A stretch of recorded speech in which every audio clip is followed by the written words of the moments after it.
안녕하세요. 해양환경 지식나눔 온라인 라이브 특강 진행을 맡은 아나운서 박희진입니다. 자, 그럼 해양 쓰레기와 미세 플라스틱에 대한 주제로 바다로 간 플라스틱의 역습 강의를 해주실 강사님을 소개해드리겠습니다. 한국해양과학기술원의 심원준 박사님이십니다. 안녕하세요. 안녕하세요. 심원준입니다.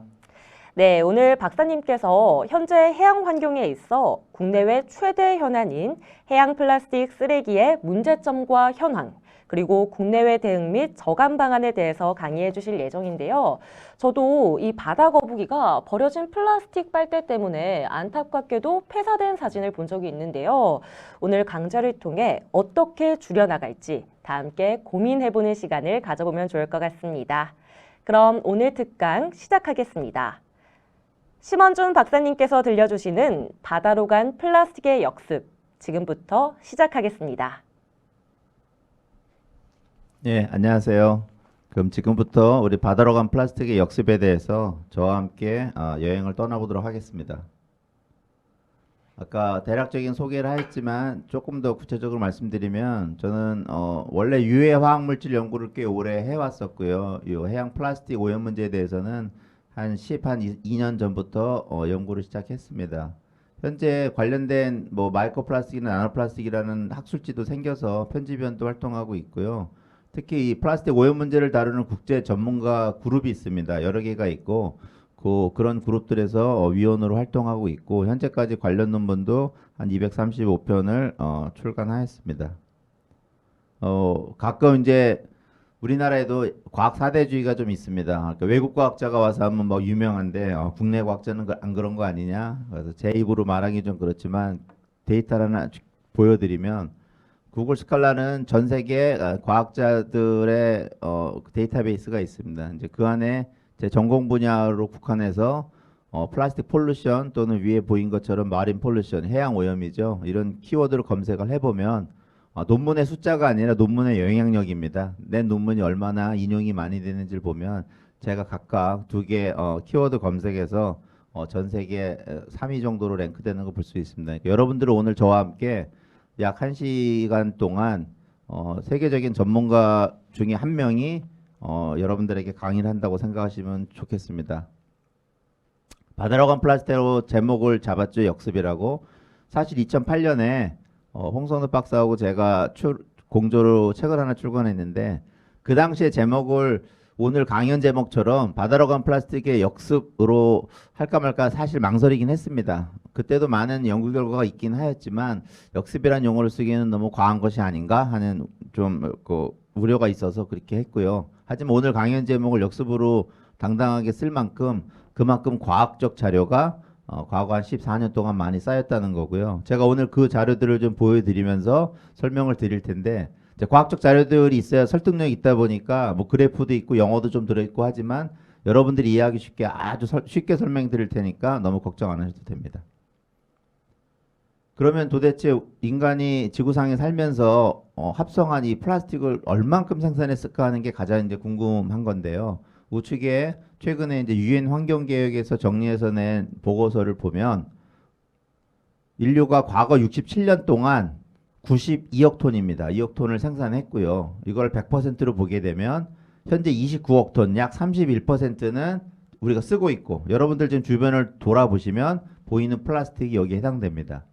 약 11%는 소각을 했고요. 소각이라는 거는 결국 태웠기 때문에 이제 자연계로 다시 돌아갔다고 보면 되고요. 무려 53억 톤, 전체 생산량의 58%가 매립되었거나 버려졌습니다. 다시 말해 지구상 어딘가에 이제 있다는 얘기가 되겠습니다. 우측 하단에 있는 이 그래프가 과거부터 현재까지 또는 미래까지 예측된 전 세계 플라스틱 생산량입니다. 붉은색이 이제 과거인데요. 보면 우리 이제 파란색 화살표로 현재를 표시했고 미래 예측은 노란색으로 표시되어 있어. 보시는 바와 같이 생산량이 끊임없이 늘고 있습니다. 보통 이제 과학자들 이런 그래프를 이제 지수함수적으로 증가한다고 표현하는데 뭐 내가 투자한 뭐 주식이 이렇게 증가한다면 너무 좋겠지만 오염이 이렇게 생산량이 이렇게 증가하고 있다는 건 굉장히 무서운 얘기입니다.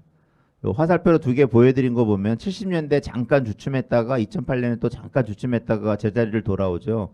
70년대는 석유 위기가 있었고요. 2008년에 여러분들이 저도 이해하고 있는 리만 브라더스 경제 위기가 있었던 시기입니다. 그때 생산량이 잠깐 줄긴 했으나 보시는 바와 같이 아주 빠르게 원위치로 돌아옵니다. 그래서 우측에 노란색으로 있는 미래도 이 예측치에서 크게 벗어나지 않을 거라고 과학자들은 보고 있습니다. 그럼 바다로 들어간 이 53억 톤 어떨까요? 보시면 2011년에 2억 8천만 톤이 생산됐습니다. 10여 년 자료를 쓴 이유는 뒤에 나오는 비교 자료가 그때밖에 없기 때문에 그렇고요. 근데 보시면 1년 차이는 있지만 2010년에 통계 자료를 보면 전 세계에서 무려 2억 7,500만 톤의 폐기물이 발생합니다. 즉 생산량과 폐기물 발생량이 거의 같지 않습니까? 그 말은 즉슨 우리가 많이 쓰고 있는 일회용 플라스틱이나 또는 과거에 만들어서 썼던 제품들이 폐기되기 때문에 1년으로 보면 생산된 양만큼 계속 플라스틱 폐기물이 발생하고 있다고 이해하시면 됩니다. 그럼 이 중에 도대체 바다로 얼마가 들어갈까 궁금해서 과학자들이 쫙 조사해서 추정을 해보니까 연간 한 800만 톤 정도. 피부로 안 와닿기 때문에 제가 다른 걸로 표현해드리면 우리가 바다에서 잡아내는 참치, 저희가 좋아하는 식품류죠. 참치가 650만 톤입니다. 그러면 650만 톤의 참치를 꺼내고 800만 톤의 플라스틱을 저희가 바다에 넣고 있는 건데 플라스틱의 장점 중에 하나가 가벼운 거 아닙니까? 그러니까 무게로만 부피로 다시 환산하면 훨씬 더 많은 부피의 플라스틱을 넣고 있다고 보시면 되겠습니다. 그럼 이렇게 바다로 들어간 플라스틱이 어떤 영향을 주는지 최근에 촬영된 영상을 하나 보여드렸습니다. 제가 직접 승선해서 촬영한 거고요. 한강 하구 쪽에 있는 곳에서 새우를 잡을 때 그물에 같이 올라오는 쓰레기입니다. 그냥 보셔도 플라스틱 쓰레기가 얼마나 많은지 보실 수가 있습니다. 제가 설명을 안 드리면 아마 많은 분들이 이거 동남아시아 아니야? 뭐 개발도상국 국가는 아니냐 하고 의심할 수 있었지만 우리나라입니다. 이 중에서 저희가 플라스틱 쓰레기만 수거해서 정리를 해보면 이 정도 양입니다. 그러니까 우리가 쓰고 버린 플라스틱이 뭐 강의를 듣고 싶으면 지금 그 청중 중에는 나는 버린 적이 없다라고 생각할 수 있겠지만 어쨌든 누군가 버린 플라스틱이 이렇게 많다고 보시면 되겠고요. 이렇게 바다로 들어간 그런 플라스틱은 그냥 보기 싫은 쓰레기 아니야라고 생각하는 분들도 있을 수 있는데 생태계나 경제에 피해를 가시적으로 주고 있고요. 그거를 그냥 짧게 4개 정도로 정리하면 다음과 같습니다. 일단은 생태계에는 알다시피 먹는 문제, 얽혀서 헤어나지 못하는 문제도 있고요. 잘 모르는 것 중에 이제 외래종 전파라든가 서식지를 훼손하고 파괴하는 문제가 발생합니다. 두 번째는 이제 아까 언급한 것처럼 보기 싫은 쓰레기이기 때문에 심미적 영향이라고 보통 표현하기도 하고 쉽게 표현하면 관광 영향이죠. 그래서 우리 거제도에 2011년 성수기에 몰려왔던 낙동강 쓰레기 때문에 생긴 피해가 무려 400억이 넘을 정도로 이제 컸고요. 수산업 영향은 이제 버려진 폐허구 때문에 죽어가는 이제 생물들이 있고 또 작업 중에도 시간 손실이 많이 생기기 때문에 해양수산부가 추산한 유령어 피해만 봐도 한 3,800억 정도가 됩니다. 네 번째는 이제 많은 분들이 잘 못 느끼시고 이해를 못 하시는 것들이 있는데 우리나라에서 발생하는 선박사고의 무려 11%가 버려진 쓰레기 때문에 발생합니다. 스크류를 감거나 또 냉각을 하려고 그러면 바닷물을 끓여드려야 되는데 이제 냉각 계통을 막거나 해서 이제 문제가 발생하고요. 이 중에 이제 다이버들이 제거하는 비용으로 국한했을 때만 해도 680억 원 정도 피해가 생기는데 거기에 발생하는 인명 피해는 더 뭐 저희가 계산할 수가 없는 피해라고 볼 수 있겠습니다. 예를 하나 들어드리면 바다거북이 플라스틱 쓰레기를 먹는 사례가 많이 보고되죠. 저희가 조사한 바에 따르면 우리나라에서 폐사된 그러니까 결국 죽어서 해안가에 밀려온 바다거북 저희가 50여 개체를 분석을 해보면 무려 85%의 그 바다거북 소화관이죠. 장이나 이제 위에서 플라스틱 쓰레기를 발견했고요. 단 전 세계적으로 연구는 돼 있으나 얼마 동안에 먹었는지는 사실 알려진 바가 없습니다. 먹여서 실험을 할 수 없기 때문에 그런 거고요. 안타까운 결과이긴 한데 1918년 그러니까 8월 29일에 인공 증식 개체입니다. 다시 말해서 플라스틱을 먹을 일이 없는 개체고요. 제주도에서 인공위성 추적기를 달아서 방류를 했는데 안타깝게도 11일 뒤에 부산에서 폐사체로 발견이 됐습니다. 저 붉은색으로 표현된 거는 이동한 그 궤적이 되겠고요. 저희가 사인을 밝히기 위해서 부검을 공동으로 해봤더니 보시는 바와 같이 사진에 있는 것처럼 저 많은 플라스틱 쓰레기가 소화관에서 나왔습니다. 현재는 해양생물자원관에 상설 정지되고 있어서 기회가 되시면 한번 가서 보시면 되겠습니다. 그러니까 다시 말해서 바다로 간 아까 플라스틱 쓰레기가 그냥 뭐 보기 싫은 상태로만 있는 게 아니라 이런 피해를 직접적으로 주고 있는 증거의 하나라고 보시면 되겠습니다. 그러면 뭐 유치원에서도 여전히 그런 뭐 표를 만들어서 가르칩니다. 뭐 플라스틱 종류를 쫙 아이콘으로 만들어 놓고 자연계에 버려지면 뭐 썩는데 뭐는 몇십 년, 뭐는 몇백 년, 뭐는 반영구적 이렇게 해서 이제 가르치고는 있습니다. 사실이고요. 그거는 이제 생분해 때문에 그렇습니다. 생분해 되는 게 쉽지 않은 거고요. 그 이유는 밑에 제가 질문 하나 달았는데 여러분들 잘 아시는 나무에 있는 리그닌이라는 성분이 결국은 천연 폴리머 거거든요. 고분자 화합물이 되겠고 리근이 있기 때문에 나무가 풀과 틀리게 뭐 수십 메타까지 이제 자랄 수 있는 거죠. 그러면 이 리그닌이 지구상에 출현한 걸 과학자들이 오래전에 화석을 통해서 발견했는데 그러면 얘를 분해하는 효소가 자연계에 발견된 거는 몇 년 될 것 같습니까? 저도 이 논문을 보고 깜짝 놀랐는데 무려 1억 5천만 년 됩니다. 그러니까 진화적으로 새롭게 만들어진 저런 합성 폴리머가 아닌 천연 폴리머도 분해하는데 1억 5천만 년 정도가 걸렸다는 거는 플라스틱이 대량 생산된 게 1950년이고 일부 플라스틱을 분해하는 당연히 미생물과 무슨 애벌레들이나 뭐 이런 것들이 보고는 되고 있습니다. 단 이런 생분해가 자연스럽게 이루어지려 그러면 단기간에 이루어지지 않는다는 거죠. 쟤를 주로 사용할 수 있는 생물체들이 나타나야 되는데 그러기는 쉽지 않다는 뜻이 되겠습니다. 근데 이렇게 생분해만 그냥 오래 걸리면 또 이것대로 나름 또 해결을 하면 되는데 문제는 광분해가 일어난다는 겁니다. 이 부분을 많은 분들이 이제 모르고 있었던 건데 저 스티로폼 계열의 물질을 저희가 옥상에다가 한 2개월 동안 놔둬 봤더니 저 사진에 상단에 보시는 것처럼 비포 애프터로 우측과 같이 표면에 틈이 쭉 발생합니다. 그 부분들을 잘 수거해서 많이 확대해서 보게 되면 아래 보시는 것처럼 수많은 작은 조각들이 발생하고요. 저 밑에 조그맣게 검은색으로 그 자가 표시되어 있는데 저게 10마이크로미터 크기가 검은 막대입니다. 근데 요거를 좀 더 확대해 보면 200나노미터, 250나노미터의 그 이제 자가 보이는데 그 정도 크기까지 저희가 이제 초미세 나노 플라스틱이라고 부르는데 엄청나게 작은 플라스틱들이 만들어지고요. 쟤네들은 크기만 작아졌을 뿐 모든 플라스틱 성질을 그대로 갖고 있습니다. 그러면 아까 53억 톤이 지구상에 어딘가 벌어졌다 그랬는데 걔네들이 어떻게 됐을까라고 이제 궁금해하는 분들이 많죠. 저희가 실제로 요거는 서해 먼바다고요. 한국하고 중국 거의 접경 지역에서 저희가 시료 채취한 영상 그 사진 자료인데 표층에 떠 있는 부유물을 수거하는 이제 만타 트롤이라는 장치고요. 저희가 이거를 30분 동안 예인한 다음에 병에다가 담아서 보면 이렇습니다. 저희도 처음에 사실 먼바다 조사 나갔을 때는 30분 정도 끓여서 시료가 충분히 확보될까? 플라스틱은 있을까? 걱정을 했었는데 이 사진을 보고 충격을 받았습니다. 위에서 찍은 사진이고요. 저기에 많은 섬유도 보이고 플라스틱 조각들이 보이죠. 여러분들이 사진으로 보니까 플라스틱이 나왔나 보다 하시지만 저희처럼 바다 조사를 직접 나가보시면 선상에서 망망대해에 바닷물이 저렇게 가득 차 있는 곳에 그냥 30분 정도 이걸 끓였을 뿐인데 저만큼이 나온 걸 보면요. 바닷물 어디를 떠도 저런 플라스틱 조각이 있다는 거는 어마어마한 양이 지구상에 바다에 있다는 거고요. 실제로 53억 톤이 정말 들어간 게 맞구나라는 걸 느낄 수 있는 사진 한 장이 되겠습니다.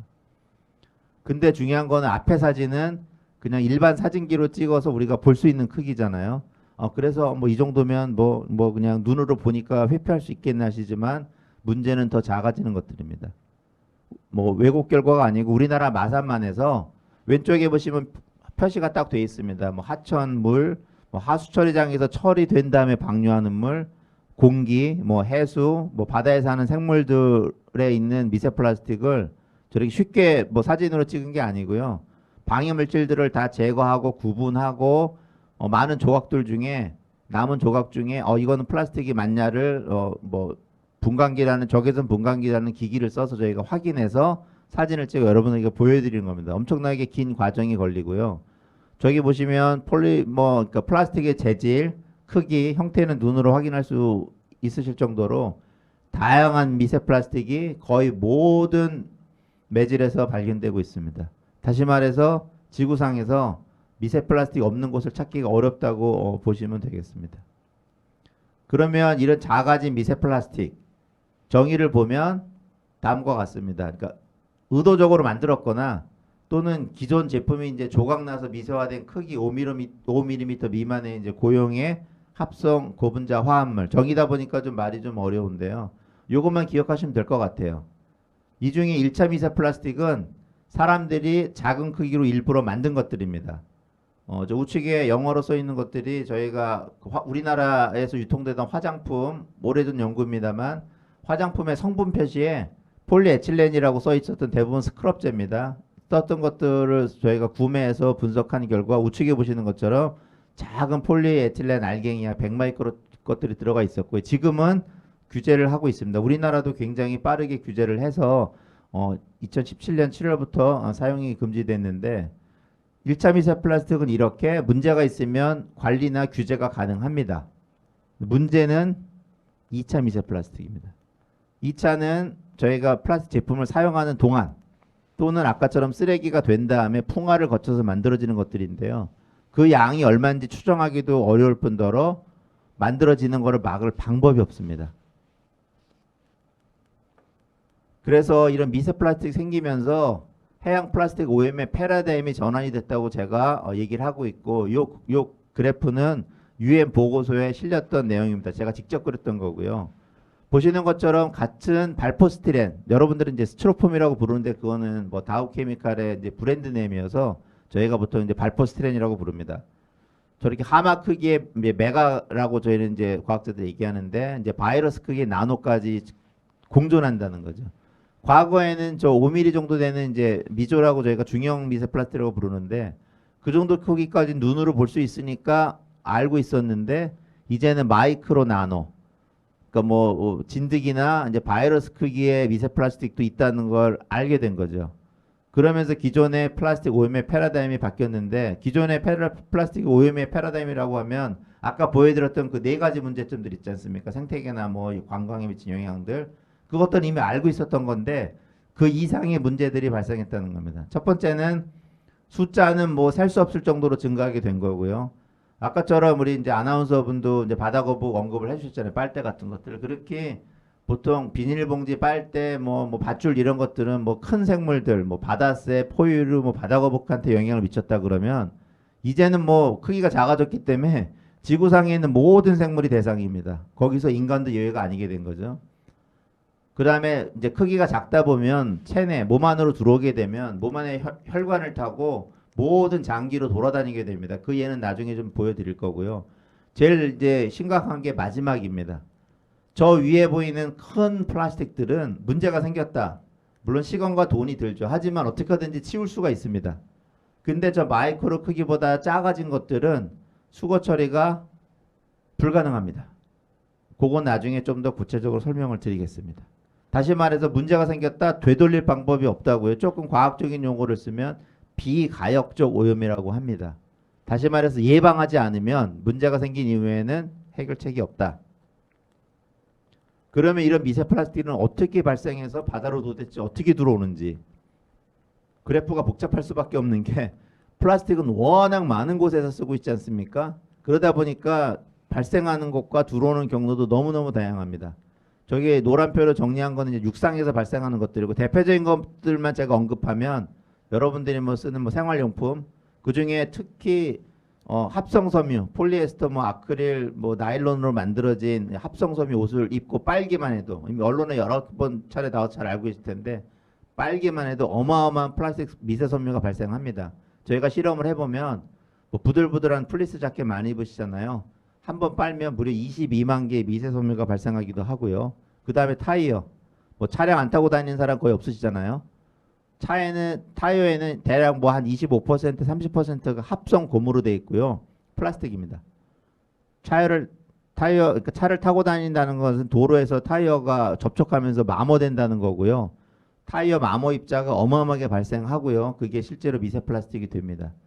오른쪽에 보면 이제 농업용품, 요즘 뭐 웬만한 뭐 주말 농장까지도 멀칭을 할 정도로 비닐로 덮은 걸 볼 수가 있습니다. 잡초가 자라는 걸 방지하고 이제 제거하는 노력을 줄이기 위한 건데요. 그런 뭐 멀칭 필름들이 분해돼 갖고 상당량이 토양 또는 강, 바다로 들어오게 됩니다. 바다에서는 당연히 폐어구가 상당히 큰 부분을 차지하고요. 거의 모든 어구 종류는 이제는 이제 플라스틱으로 만들기 때문에 그렇습니다. 그 다음에 선박에서 나오는 것들이 있고 버려진 쓰레기가 바다가 종착역이기 때문에 이제 그런 것들이 풍화를 통해서 만들어집니다. 뭐 유입 뭐 경로는 당연히 빗물, 뭐 하수말 처리장 방류, 뭐 강물, 뭐 대기를 통해서 바다로 유입하고요. 당연히 해양에서 발생한 것은 직접 유입이라고 볼 수 있습니다. 그럼 아까 잠깐 언급했던 2차 미세 플라스틱이 어떻게 만들어지는지 저희 연구실에서 한 실험 경과를 딱 한 장의 슬라이드로 제가 요약해 드릴 텐데, 왼쪽에 영문으로 되어 있는 건 플라스틱 재질입니다. 저 위에 있는 EPS가 발포스티렌의 영문 약자고요. 왼쪽부터 우측으로 가면서 자외선이나 이제 태양빛을 햇볕을 받기 전 단계고요. 우측으로 가면서 2달 간격입니다. 그래서 노출을 해봤더니 보시는 바와 같이 표면에 저런 틈들이 생깁니다. 뭐 가물었을 때 논바닥 갈라지는 것 같죠. 저것도 여러분들은 보실 수 있는 사진은 아니고요. 전자현미경으로 확대해서 그렇고 여러분들은 조금 표면이 거칠어졌다. 이 정도만 이제 보시게 되는데, 그 중에 발포스티렌 예만제가 조금 정리해서 보여드리면, 저기서 발생하는 조그만 미세입자를 저희가 다 수거를 해서 되게 복잡한 과정이지만 개수를 세봤더니 저 오른쪽 그래프, 한 장의 그래프지만 엄청난 연구 결과입니다. X축 아래쪽 있는 부분이 햇볕에 노출된 시간이고요. 저 Y축 위로 돼 있는 부분이 발생하는 이제 입자 개수인데, 보시면 뭔가 경향성이 보이지 않습니까? 그래서 저희가 수식을 만들 수가 있었고요. 왼쪽에 정리된 것처럼 이제 나노, 이제 초미세로 부르는 플라스틱은 평방 센티미터, 그러니까 1cm, 1cm 정도 되는 면적에서 무려 2.2 곱하기 10의 8승계가 만들어졌고요. 미세 플라스틱 같은 경우에는 4.2 곱하기 10의 7승계, 이렇게 말씀드리니까 되게 감이 안 오시죠. 이걸 쉽게 설명드리면, 우리나라에서 뭐 홍합이나 뭐 굴 같은 걸 양식할 때 쓰는 부위입니다. 62리터 정도 되는데 60리터에서 제가 계산을 해보면, 햇볕을 받아야 되니까 광산화가 일어나려 그러면 이제 위쪽에 반만 받았다고 제가 면적을 계산해보면 제일 노란색 써 있는 것처럼 연간 한 개 부표에서 약 1조 개의 초미세 또는 미세 플라스틱이 생성됩니다. 저런 부위가 우리나라에 몇 개 떠 있냐? 해수부가 추산된 수치를 보면 5,500만 개가 떠 있습니다. 그러니까 다시 말해서 플라스틱 제품을 야외에서 저렇게 쓰거나 또는 쓰레기로 버려졌는데 치우지 않고 뭐 섬이나 뭐 사람들이 잘 안 가는 해안에 쌓여 있다. 그 제품 쓰레기 하나하나가 2차 미세 플라스틱을 생산하는 공장이 됩니다. 그러면 이렇게 뭐 만들어져서 쓰였거나 또는 풍화해서 만들어 1, 2차 미세 플라스틱은 지구에 어디 분포했을까? 제가 아까 살짝 스포일을 했지만, 저기 보시면 쭉 위에서부터 한번 읽어보시면 뭐 없는 데가 없다고 보시면 됩니다. 그 중에 파란색으로 표시된 것은 제가 구분하기 위해서 알려드리는 건데요. 검은색은 아까 보여드렸던, 그러니까 중대형 큰 플라스틱 쓰레기들도 기존에 발견됐던 것들이고요. 이제 파란색은 미세 플라스틱만이 발견될 수 있는 것입니다. 당연히 공기 중에 뭐 큰 뭐 비닐봉지가 떠 있을 수는 없으니까. 극지 빙하 같은 데서도 없었고, 뭐 플랑크톤, 조그만 플랑크톤이 큰 플라스틱을 먹을 수는 없겠죠. 여러분이 먹는 음용수와 식품 중에 당연히 미세 플라스틱들이 들어 있습니다. 제가 뭐 등이라고 써놓은 거는 학계에 보고된 것만 일부 예를 든 거고요. 그러면 플라스틱은 과연 뭐 버려지면 그 장소에 있을까요? 아니죠. 이동합니다. 미세 플라스틱은 더 빨리 이동하죠. 보시면 저희 이제 한국해양과학기술원의 물리해양학을 하시는 박인규 박사님이 만들어서 돌린 모델에 저희가 영상을 보여드리는 건데, 왼쪽에 보면 수치가 빨리 바뀌는 거는 월하고 연이 되겠습니다. 10년 동안 시뮬레이션한 결과고요. 우리나라 5대강, 한강부터 뭐 낙동강까지 5대강에서 미세 플라스틱이 방류됐을 때 도대체 어디로 움직이나를 보면 잘 알려진 북태평양의 쓰레기 수렴지대로 갑니다.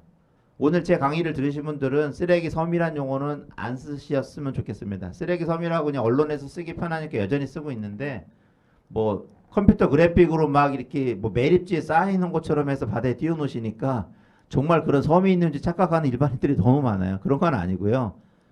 전문가들이 쓰레기 수렴지대라고 용어를 쓰는 이유는 다른 바다에 비해서는 저 수렴지대에 플라스틱 떠 있는 플라스틱 조각들이 굉장히 많습니다. 많다는 거는 그냥 뜨문뜨문 보이는 건데 사실은 그게 상대적으로 많다는 거지 막 쓰레기가 매립지처럼 쌓여 있는 게 아니니까 그렇게 오해 안 하셨으면 좋겠고요. 중요한 부분은 중국 쓰레기 우리나라 온다고 저희가 뭐 이렇게 비난하고 우리나라 쓰레기 일본 간다고 일본에서 비난하지만 결과적으로 쓰레기는 전 세계적으로 이동하고 있습니다.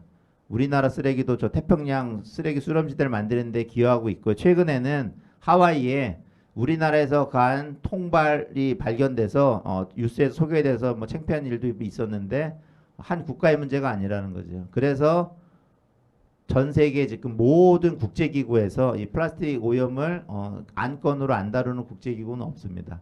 다시 말해서 낙동강 쓰레기가 거제도로 오듯이 한강 쓰레기도 퍼져서 여기저기 가듯이 행정구역 하나가 해결할 수 있는 문제도 아니고 한 국가에서 해결할 수 있는 문제도 아니고요. 모든 국가가 협력을 해야 이 문제를 풀어갈 수가 있습니다. 그러면 공간적으로 도대체 지구상이 어디가 더 많이 오염됐을까? 똑같진 않습니다. 저 왼쪽에 붉은색으로 보시면 이제 색깔이 붉은색으로 갈수록 오염도가 심하다는 뜻입니다. 이거는 이제 해수에 있는 떠 있거나 부유하고 있는 이제 미세 플라스틱의 양이 되겠고요. 저 왼쪽에 붉은색으로 표현된 거는 지중해입니다. 근데 지중해는 지브롤터협으로 거의 갇혀 있는 바다이기 때문에 뭐 저희 같은 해양학자들은 뭐 가끔 농담으로 목욕탕이라고 부르기도 합니다. 지중해를 제외하고 딱 보시면 눈에 딱 들어오는 부분이 우리나라가 위치하고 있는 저 동아시아라고 부르죠. 특히 서해 부분이 벌겋게 표시가 돼 있고 아까 보여드렸던 북태평양 쓰레기 수렴지대가 더 진한 색으로 돼 있지 않습니까? 전반적으로 북태평양이 다른 지역에 비해서 오염의 수준이나 범위가 넓습니다. 가장 크고 넓은 대양임에도 불구하고 저렇게 오염도가 심하다는 거죠. 다시 말해서 우리나라가 이 해양 플라스틱 또는 미세 플라스틱 오염 문제를 뭐 남이 나라 문제처럼 강 건너 불구경할 수 있는 입장은 아니라는 걸 요 슬라이드 한 장으로 이해할 수 있습니다. 그러면 이 플라스틱이 그냥 그저 보기 싫은 고용물이냐? 그렇지가 않습니다.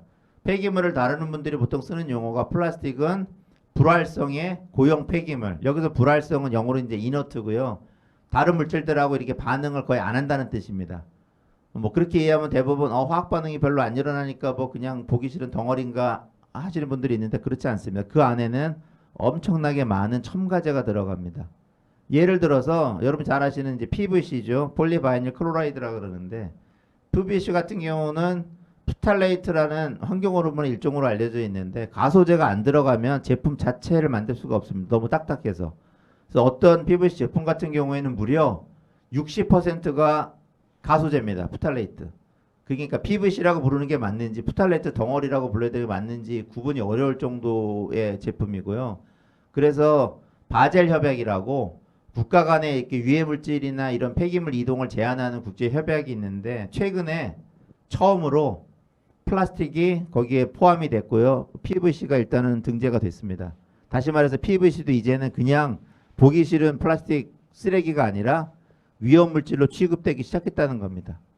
그래서 저희가 아까 제가 초기에 저는 유해 물질 연구를 많이 했던 사람이라고 말씀드렸는데 저 상단에 보시면 이제 쓰레기가 쌓여 있는 게 매물도입니다. 관광객들이 많이 가시는 소매물도는 쓰레기를 그래도 자주 치우는 편이고요. 거의 안 가는 대매물도에도 아름다운 해변이 굉장히 많은데 거기에 쌓이는 쓰레기입니다. 갈 때마다 쓰레기가 항상 있어서 저희가 연구 이제 장소로 정해서 하고 있는데 대표적인 쓰레기 30종을 수거했고요. 우측에 사진을 쫙 보시면 있고요.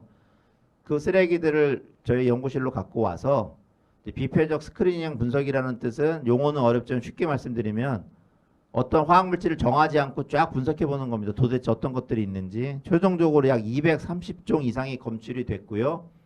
종류를 쭉 써놨는데 그 중에 상단에 파란색으로 표시된 것들이 많이 나온 것들입니다. 양이. 다 보시면 첨가제입니다. 산화방지제, 자외선 안정제는 아까 이제 반대로 햇볕에 풍화가 일어나니까 제품 기능이 상실될까봐 첨가된 화학물질이고요. 가소제는 아까 말씀을 드렸고 난연제는 불이 나는 거를 지연시키기 위해서는 첨가제가 되겠어요. 이런 것들이 상당수 검출이 됐습니다. 그럼 이런 첨가제들은 뭐 당연히 사람들이 합성한 화학물질이기 때문에 자연 친화적일 수는 없습니다. 기능상 필요는 하는 건 인정은 하나 그렇고요. 그럼 이런 첨가제들이 쓰레기 안에 그냥 갇혀 있으면 또 나름 뭐 큰 문제가 아닐 수 있는데 문제는 용출이 된다는 겁니다. 그래서 아까 보여드렸던 매물도의 이제 사진이고요. 같은 매물도 안에도 해안에 보면 저렇게 쓰레기가 쌓인 상부 조간대가 있고 쓰레기가 별로 없는 이제 하부 조간대가 있는데 저게 왜 저렇게 분리가 되냐 그러면 계속 바람하고 파도가 있고 조석의 차가 있기 때문에 한쪽으로 몰리게 됩니다. 그러면 거기 있는 생물들을 저희가 수거를 했고요. 수거를 해가지고 그 안에 첨가되어 있는 화학물질이 얼마나 생물로 전이됐는지 조사를 했더니 굉장히 놀라운 결과가 발견이 됐습니다. 보시는 것처럼 쓰레기가 있는 지역에 사는 생물들은 월등하게 높은 농도로 난연제가 축적돼 있었고요. 특히 저 고등류는 유산 계열인데 보시는 바와 같이 훨씬 많은 것들이 농축된 걸 볼 수가 있습니다. 요거는 지금 논문으로 지금 나와서 최근에 출간이 됐습니다. 다시 말해서 플라스틱 안에 들어가 있는 첨가제가 그냥 가만히 있는 게 아니고 바닷물로 환경으로 용출이 돼서 거기에 서식하는 생물들한테 축적되고 영향을 줄 수 있다는 뜻이 되겠습니다. 그러면 여러분들이 또 궁금해하는 인체 노출 부분으로 제가 넘어가서 한 장의 슬라이드로 짧게 요약해드리면 저는 해양에서 생태계에 영향을 연구하고 있는 사람이기 때문에 개인적으로는 인간은 그냥 한 종으로 취급합니다. 학명을 아시는 분들은 있겠지만 호모 사피엔스 사피엔스입니다. 지구상에 수백만 종이 살고 있기 때문에 사실 그 중에 한 종에 해당됩니다. 근데 이제 사람이다 보니까 사람 자체 영향에 관심을 많이 갖고 계셔서 제가 세 가지만 딱 보여드리면 2019년에 오스트리아 과학자가 전 세계 8개국의 지원자들의 대변을 받았습니다. 일주일치 대변을 받아서 분석을 해봤더니 100% 다양한 미세 플라스틱이 검출이 됐습니다. 다시 말해서 아까 사람이 노출되고 있다고 언급을 했고 그게 간접적으로 확인된 겁니다. 근데 대변은 그래도 배출이 되니까 좀 나은데 아주 최근 연구 결과입니다. 2022년에 네덜란드 과학자들이 22명의 지원자의 혈액을 받아서 분석을 해봤더니 간접 분석법이긴 한데 무려 77%에서 4종류의 플라스틱 성분이 검출이 됐습니다. 굉장히 높은 검출 빈도고요. 더 놀라운 사실은 그 세 번째입니다. 언론에서도 소개가 됐던 거고요. 이제 폐가 문제가 있는 분들 중에 이제 이식을 받아야 되는 분들이 있고요. 그러다 보니까 폐 조직을 얻게 된 겁니다. 13분의 그 환자들로부터 폐 조직을 상생한 조직을 얻어서 그 안에 미세 플라스틱을 3마이크로미터 이상을 분석해 봤더니 무려 85%에서 검출이 됐고요. 검출된 양이 적지가 않았습니다. 그람당 0.69개의 미세 플라스틱이 있었고요. 특히 그 했던 과학자가 처음에 생각했던 가설은 미세 플라스틱 입자가 작긴 하지만 그래도 폐 구조가 복잡하기 때문에 폐의 상부 쪽에 많이 축적되어 있고 하부로 갈수록 줄을 거라고 가설을 세웠는데 아니었습니다. 오히려 하부 쪽에 더 많은 미세 플라스틱이 발견돼서 놀랍다고 인터뷰를 한 바도 있습니다. 그러니까 다시 말해서 사람이 미세 플라스틱에 노출되고 있다. 불편한 진실이죠. 이제 받아들여야 되는 상태가 됐습니다. 그러면 오염을 관리할 때 제가 여태까지 보여드렸던 거는 이제 일종의 현황입니다. 어디가 많이 오염됐고 어디가 어떤 뭐 분포돼 있고 뭐 어떻게 움직이고 있고 이런 걸 보여드렸는데 그 다음으로 중요한 게 사실 추세입니다. 추세는 이제 과거하고 미래를 볼 수 있는데 과거 추세입니다. 과거에부터 저희가 미세 플라스틱을 연구해 온 게 아니지 않습니까? 50년대부터. 그러다 보니까 자료가 없어요. 이 경우에 연구하는 지원 방법이 지층 연구 지질에서 하듯이 이 퇴적층에 있는 것들을 이렇게 쫙 분석하는 겁니다. 그러면 연대를 알 수 있기 때문에 과거 오염 추세를 복원할 수가 있는데 캘리포니아 앞바다에서 그런 연구가 이루어졌고요. 그래프는 영어로 되어 있는데 제가 쉽게 설명드리면 저 그래프에 두 개의 선이 보이는데 점선은 아까 되게 초반에 보여드렸던 전 세계 플라스틱 생산량입니다. 실선은 미세 플라스틱 오염 수준입니다. 완벽하게 일치합니다. 그러니까 선진국이었던 미국 같은 경우는 플라스틱이 생산되면 생산될수록 캘리포니아 해안의 오염도 똑같이 증가했다고 보시면 되겠습니다. 반면에 우리나라 같은 경우에는 지금 저희가 논문 막바지 작업을 하고 있는데 보시는 바와 같이 똑같은 그래프고요. 점선이 생산량인데 실선을 보시면 2000년대 초반까지는 저거보다 기울기가 낮죠. 그러니까 오염이 더디게 했는데 문제는 최근입니다. 최근에는 붉은색으로 표시된 것처럼 전 세계 플라스틱 생산량보다 더 빠르게 증가하고 있습니다. 그러니까 다시 말해서 과거에는 오염이 천천히 이루어졌으나 지금은 미국보다도 더 가파르게 오염이 진행되고 있다. 다시 말해서 대책을 더 서둘러야 된다는 얘기가 되겠습니다. 그럼 미래는 어떻게 될까 궁금해서 과학자들이 예측을 해봅니다. 해보면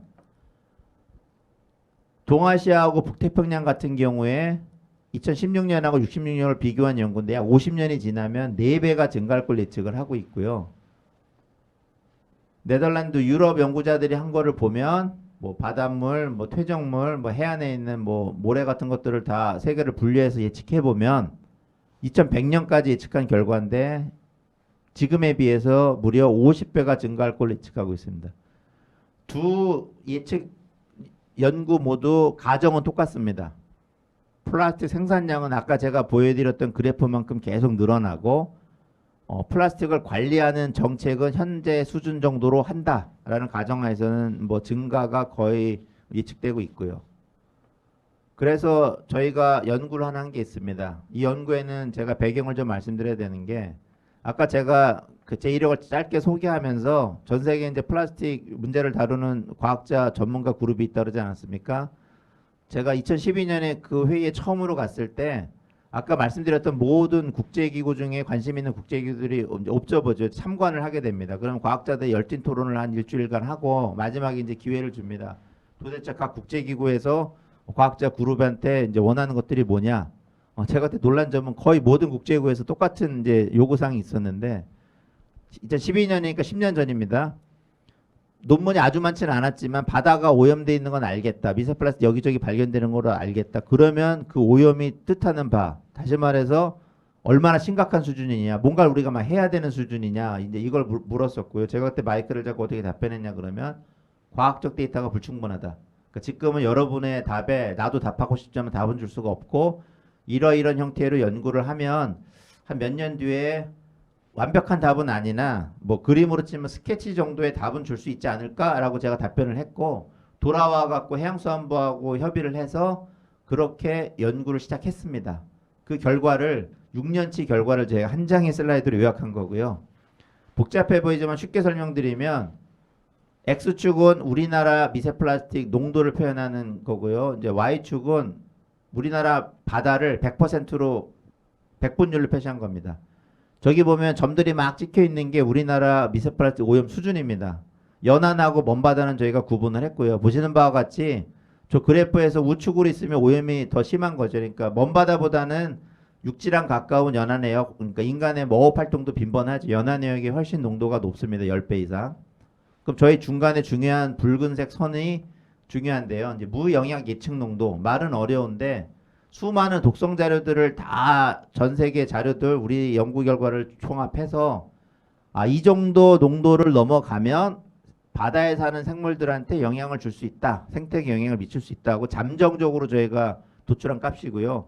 이 값은 계속적으로 연구가 되면 바뀔 수가 있습니다. 그러면서 결과적으로 나중에 환경 기준이 만들어지는 건데 아직은 초기 단계입니다. 그래서 그 값이 1리터에 12조각의 미세플라스틱이 있으면 영향을 줄 수 있다라고 도출된 값인데 잘 보시면 저 붉은색 선보다 왼쪽에 있으면 영향을 그래도 심각하게 주지 않는 뜻이고요.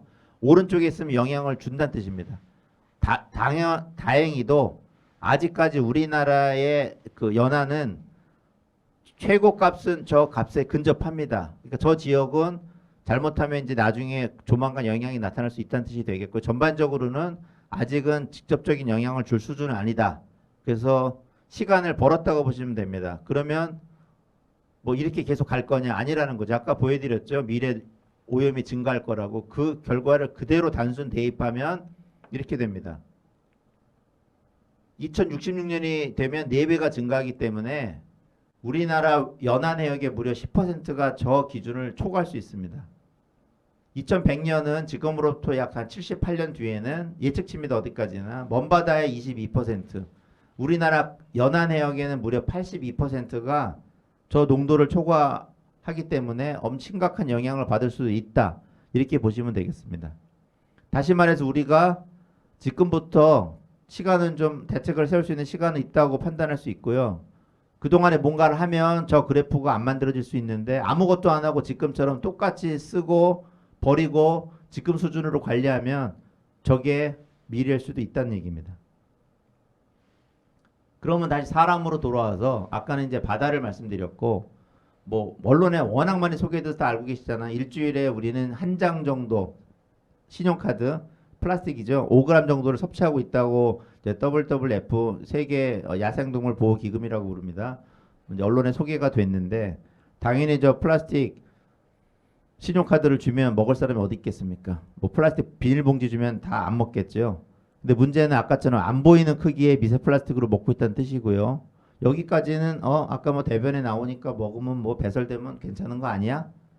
뭐 이렇게 하시는 분도 있을 수 있는데 생각하시는 분도 미래를 보여드리면 이렇습니다. 아까 2100년에 50배 정도 농도가 증가한다는 걸 그대로 대입해 보면 아마 이 강의를 듣고 있는 분 중에 아주 젊은 친구들은 살 수도 있을 것 같아요. 100세 시대니까 이제 많은 분들은 뭐 살아있다는 보장은 없으나 혹시나 자녀가 있다 그러면 뭐 그 자녀가 또 아이를 낳는다 그러면 이제 뭐 증손자 고손자들이 되겠죠. 손녀도 될 수 있고 2100년에는 무려 일주일에 신용카드 50장 1년에 신용카드 2500장을 먹을 수도 있다는 뜻입니다.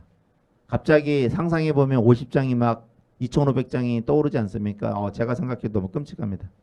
이 가정은 당연히 똑같습니다. 아까 미래 증가의 예측의 가정은 다시 말해서 뭔가 하지 않으면 안 된다는 뜻으로 이해하시면 됩니다. 그러면 어떻게 하면 도대체 이런 오염을 줄일 수 있을까? 제가 국회 토론회에서 저한테 묻는 사람들이 많아서 제가 한 장의 슬라이드로 정리해서 보여드립니다. 플라스틱 폐기물이 발생하면 저희가 관리를 안 하면 당연히 환경으로 유입되죠. 유입되고 치우지 않으면 쌓입니다. 현존량이라고 부르고요. 뭐 쌓인 게 있어야지 생태계나 인체나 경제에 피해적 피해를 주겠죠.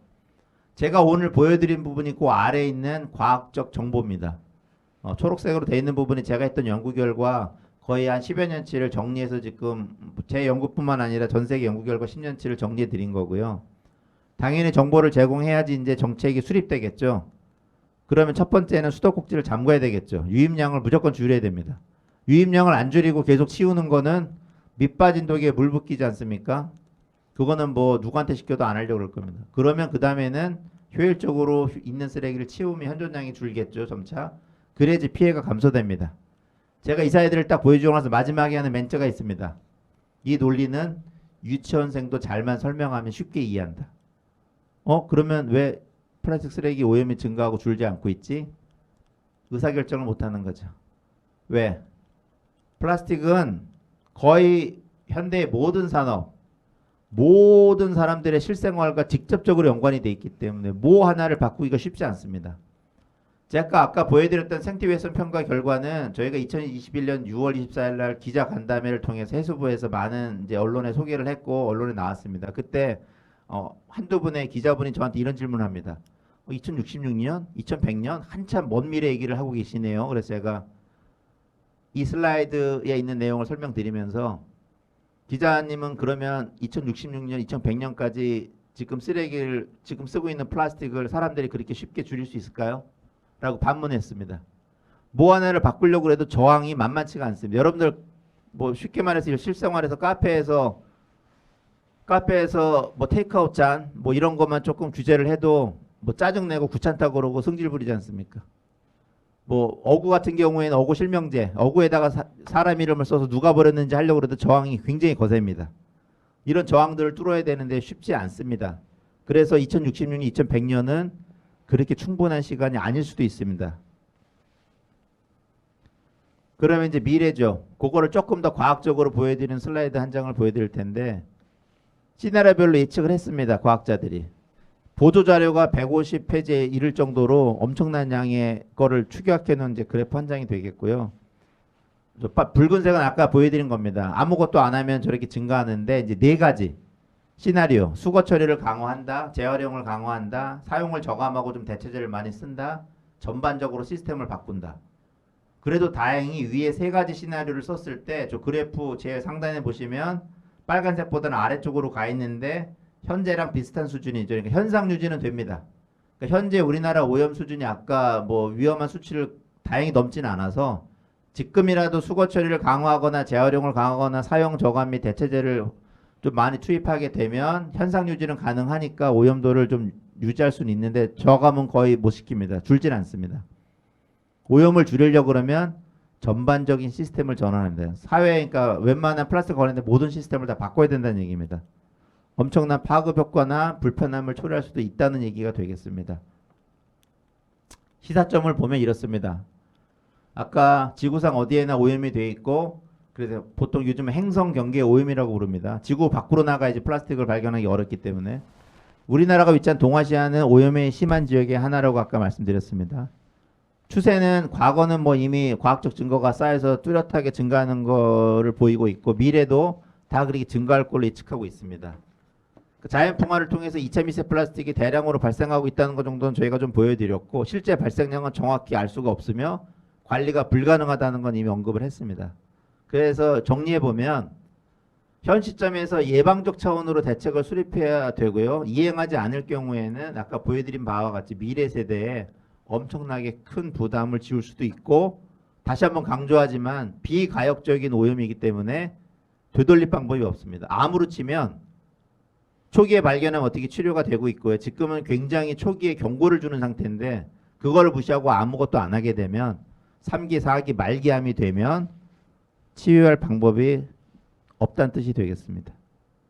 예, 지금까지 제 강의 잘 들어줘서 감사하고요. 제가 보여드린 결과 중에 우리나라 대부분의 연구 결과는 해양수산부 연구비 지원으로 이루어졌습니다. 우리 연구원들하고 학교에 참석했다가 오랜만에 좀 올레길 좀 걸으면서 바람 좀 쐬자고 제가 좋아하는 삼방산 앞길을 걷다가 찍은 사진인데요. 걷다가 쓰레기가 너무 많아서 진행이 안 됩니다. 연구원들이 쓰레기만 보이면 멈춰서 갖고 보고 얘기하고 하다 보니까 삼방산 배경으로 찍은 사진인데 여러분들 제주도 자주 가시잖아요. 저도 학교 때문에 어제 또 다녀왔는데 보시는 바와 같이 제주도 해안에 쓰레기가 엄청나게 많이 쌓여 있습니다. 예, 이것으로 제 강의를 마치겠습니다. 감사합니다. 네, 해양 플라스틱 오염 때문에 생태계뿐만 아니라 수산업, 그리고 선박, 관광산업에도 영향을 미치고 있었네요. 박사님, 알찬 자료와 구체적인 설명까지 아주 유익한 강의였습니다. 감사드립니다. 네, 감사합니다. 네, 여기서 간략하게 Q&A 시간을 가져보도록 하겠습니다. 박사님, 최근 이 생분해 플라스틱으로 제품들이 많이 나오고 있잖아요. 이런 생분해 플라스틱이 미세 플라스틱 오염을 해결할 수가 있을까요? 네, 좋은 질문입니다. 저도 뭐 그 질문 워낙 많이 봤는데요. 제가 뭐 생분해 플라스틱 분해 전문가는 아니라 뭐 구체적인 자료는 많은 걸 찾아보시면 있는데 인터넷에 간단히 설명드리겠습니다. 생분해는 당연히 아까처럼 기존 플라스틱에 비해서는 자연께서 분해가 빨리 되는 이제 재질로 만들어져 있는데 이제 현재 논쟁이 되고 있는 부분은 생분해 플라스틱이긴 해서 전체적으로 보면 분해 기간이 짧은 건 맞은데 단기적으로 보면 기존 플라스틱에 비해서 미세 플라스틱도 빨리 만든다. 빨리 많은 양을 만드니까 급성적인 영향은 더 줄 수도 있는 거예요. 농도를 급격하게 증가할 수도 있는 것들이 연구 결과 나오고 있어서 굉장히 좀 딜레마에 해당되고요.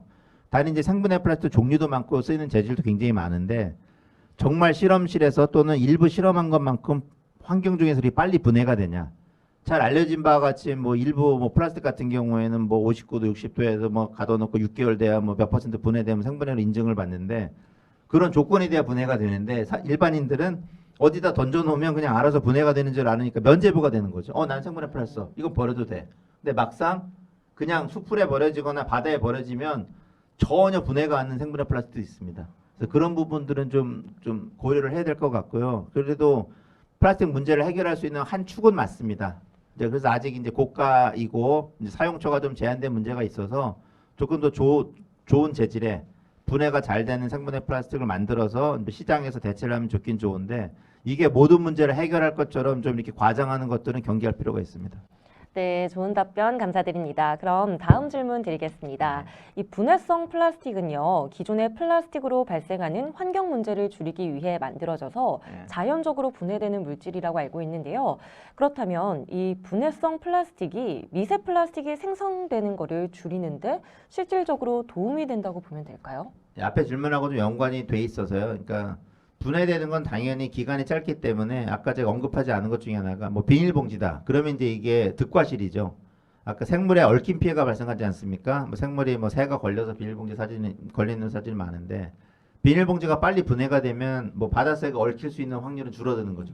그 대신 미세 플라스틱은 또 아까 더 빨리 만들어지니까 이게 득과실이어서 그런 것들의 이제 경중, 어느 쪽이 더 이득이냐를 평가하기가 사실 굉장히 어렵습니다. 그러려면 모든 자료가 있어 수치화돼서 이게 이제 환경 이득이라고 표현하는데 이쪽이 확실하게 더 좋아 그러면 한쪽을 좀 버리면서 선택할 수 있는데 이제 그런 자료들이 없어서 결정하기가 상당히 어렵고요. 특히 이제 분해라는 용어는 아까 이제 저는 분해 용어보다 이제 미세화를 쓰는 게 이 기회에 한번 일반인들께도 정리해주면 좋은 게 화학물질 같은 경우는 분해가 됐다 그러면 이제 분자 구조가 깨지니까 원래 성질을 잃어버리는 건데 미세 플라스틱은 기존에도 많은 분들이 이제 학자들까지도 비닐봉지가 원래 형태를 좀 잃어버렸다면 분해를 용어를 썼거든요.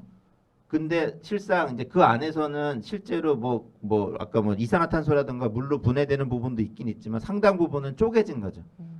그러니까 아까 플라스틱 성질은 그대로 유지하고 있기 때문에 이때는 분해라는 표현보다는 제가 쓴 것처럼 미세화라는 표현이 맞고 그 차이가 결국은 미세 플라스틱의 이 새로운 패러다임이 생기는 이제 경계면이 된 겁니다. 없어진 줄 알았는데 없어진 게 아니고 안 보일 뿐이었다는 거죠. 그러면 분해라는 표현보다는 미세화라는 표현이 조금 더 맞습니다. 적절하다고 하셨습니다. 그러면 우리나라의 해양 미세 플라스틱의 오염 정도는 이 다른 나라와 비교했을 때 어느 정도 수준인가요? 미세 플라스틱은 이제 크기도 다양하고 뭐 시료를 채취하는 방법, 분석 방법이 막 다양하다 보니까 뭐 잘못 비교하면 안 됩니다. 막 크기가 틀린 걸 비교하면 막 100배, 1000배도 차이 나서 잘못하는 뭐 언론 기사도 좀 나오고 그러는데 저희가 그거를 좀 정밀하게 하기 위해서 조건들을 거의 비슷하게 맞춰갖고 이제 분해를 해서 제가 국제학술제 논문도 냈고 책도 내고 그랬는데 보면 우리나라 이제 오염 일반인들이 이제 쉽게 뭐 국회나 정부도 잘 묻습니다. 우리나라가 외국이랑 비교해서 어디에 비교해 막 이러는데 이제 일부 영국에서 나왔던 논문에서 우리 초기 일부 결과만 쓰고 막 전 세계에서 막 두 번째다 막 이렇게 쓰는 게 언론에 지금 뭐 한 6, 7년째 계속 나오고 있는데요. 단순 비교는 어렵습니다. 뭐 지역 따라 틀리고 우리나라도 어떤 농도를 평균 농도를 쓸 거냐 틀리잖아요. 그래서 제가 그냥 모든 걸 고려해서 쉽게 설명드리면 중상위권 정도 됩니다. 평균보다는 높은 건 맞고요. 그렇다고 뭐 최고 수준이냐 그렇지는 않습니다. 그래서 중상위권으로 오염이 조금 그래도 뭐 덜 되지 않은 오염된 국가에 해당된다 이렇게 하시면 되겠습니다. 네, 그럼 보얀 슬릿의 해양 쓰레기 수거 방법은 과연 효과적일까요? 그리고 현실적으로 이 수거하는 방법 중에서 가장 효과적인 거는 또 어떤 게 있을까요? 예, 그것도 좋은 질문이에요. 왜냐면 이제 보안 슬랫이 되게 이제 10대 때 테드에서 강연을 하면서 유명해졌지 않습니까? 굉장히 이제 놀라웠고요, 저도. 단 이제 거기서 지금 많은 논쟁이 발생하는 부분이 이제 어느 정도는 해결이 됐습니다만 워낙 그때 아까 말씀드렸던 이제 북태평양에 있는 쓰레기 수렴 시대가 이제 이슈가 되다 보니까 그거 뭐 이런 식으로 해서 뭐 모아서 치우면 되지 않겠냐고 이제 많은 부분들이 쉽게 생각할 수 있는 것 같은데 그거를 실현하고자 했다는 게 이제 그 보안슬에서 저는 칭찬해주고 싶은 부분이고 그래서 이제 오션 클리럼이라는 회사도 차려 거기에 많은 과학자들 요즘은 고용돼서 일하고 있는데 당연히 오일 붐 같은 이제 붐이죠. 옛날에 쓰던 오일 붐 같은 붐을 개조를 해서 붐을 쳐놓으면 쓰레기나 바람이나 해류에 따라서 몰리니까 쭉 몰리면 중간 정도 몰리는 이제 핵심 지점에다가 뭐 시설 뭐 배를 띄워놓고 그 안에서 이제 처리를 하겠다라는 건 이제 기본 아이디어는 나쁘진 않은데 이제 문제는 그거를 북태평양 해양 쓰레기지대 아까처럼 쓰레기가 뭐 메리집처럼 막 이렇게 뭐 이렇게 진짜 쌓여 있으면 해안가처럼 쌓이는 수준이면 그게 효율적일 수 있는데 엄청나게 넓은 범위에 뜨문뜨문 있는 거거든요. 그게 빨리 잘 모여지면 괜찮은데 그렇지 않다는 거죠. 그래서 사실은 보얀 슬릿이 만든 그 오션 클린업도 요즘은 뭘 하고 있냐? 뭐 북태평양에서 한다는 걸 시도는 하고 있는 걸로 알고 있고 대부분 강 하구로 와서 하구는 쓰레기가 뭐 우리나라 보면 장마철에 엄청 들어오지 않습니까? 그렇게 쓰레기가 모이고 들어오는 입구죠. 그런 좁은 길목에서 지키는 게 가장 효율적이죠. 요즘은 그쪽에 집중하고 있는 걸로 알고 있고 그런 선박도 개발해서 지금 일부 뭐 사용하고 있고요. 그래서 쓰레기를 아까 뭐 제거하는 방법 특히 뭐 미세 플라스틱으로 국한된다 그러면 제가 불가능하다고 표현을 쓴 거는 이제 어폐가 있어서 정리하면 제가 논문에는 테크니컬리 그러니까 기술적으로 가능하다고 썼습니다. 왜냐하면 입자기 때문에 걸으면 돼요. 근데 문제는 환경적으로 불가능합니다. 왜? 다른 생물을 죽여야 됩니다. 얘만 선별적으로 버린다는 게 불가능해요. 너무 작으니까. 그러면 경제적으로도 제가 불가능으로 쓴 이유는 아까 물론 모이는 지역은 있으나 지구에 다 분포가 있기 때문에 예를 들어서 우리나라도 뭐 특정한 지역에만 뭐 한 80% 모여있다. 그러면 생물이 조금 피해를 받더라도 집중적으로 해서 치우면 되는데 퍼져 있기 때문에 경제적으로 불가능합니다. 비용상 불가능해요. 그래서 제가 불가능한 표현을 쓴 거여서 당연히 미세화되기 전에 그 다음에 바다로 들어가기 전에 쓰레기통에다 버리는데 1초 걸리는 게 가장 싼 방법이죠. 근데 그게 길거리에 떨어지면 치워야죠. 강으로 들어가면 더 힘들게 치워야죠. 바다에 떠 있으면 더 힘들어지죠. 바다 밑에 가라앉았다? 엄청난 비용을 들여서 치워야 됩니다. 네, 그럼 마지막으로 환경 중에서 미세 플라스틱을 제거할 수 있는 방법은 전혀 없을까요? 그러니까 지금 예를 들어서 아까 완전히 이제 불가능하다고 한 거는 지구 규모, 큰 규모로 그런 거고요. 이제 우리나라에서도 뭐 지금 연구 사업이 하나 진행되는 게 있는데 그 해안가 같은 경우에는 미세 플라스틱이 이렇게 특히 우리나라 같은 경우는 이제 아까 어업에 쓰였던 아까 발포스티렌에서 알갱이들이 굉장히 많이 발견되거든요. 그러니까 이렇게 많이 쌓여 있는 곳들이 있습니다. 뭐 밟으면 그냥 푹신푹신할 정도. 이런 데는 당연히 수거하는 장치를 써서 수거할 수 있거든요. 그래서 뭐 약간 뭐 휴대용 예를 들어서 뭐라 그러나요? 그 청소기처럼 해서 하는 뭐 장비도 개발되고 그거면 뭐 무인이든 뭐 유인이든 이렇게 궤도 차량 같은 게 가면서 수거하는 장비들도 있어서 아주 국한된 지역에서 뭐 어떤 장치를 이용해서 수거할 수 있는 방법은 있습니다. 근데 그게 아주 제한적이기 때문에 전체에서 치울 수 있는 양으로는 미약하다고 보시면 되겠습니다. 네.